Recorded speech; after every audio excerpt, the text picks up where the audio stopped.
Welcome, here I've got Xiaomi Mi 11i and I'm gonna show you how to turn on and off the camera shutter sound at this device.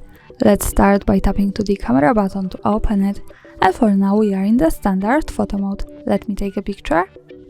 As you can hear, the sound is turned on. To turn it off, let's go to the right corner. When we tap to this button, we get access to more options about the camera we can manage. Now let's move to the left side and pick this settings option, so we can open the advanced camera settings. From here we have to slide a little bit down to the general settings category, and here at the first position we have the shutter sound. By using the button from the right we can turn it off or turn it on as we need.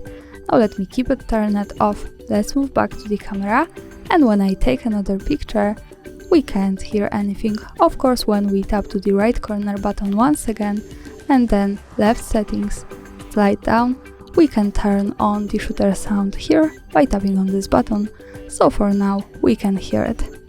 And that's all, thanks for watching, subscribe our channel and leave the thumbs up.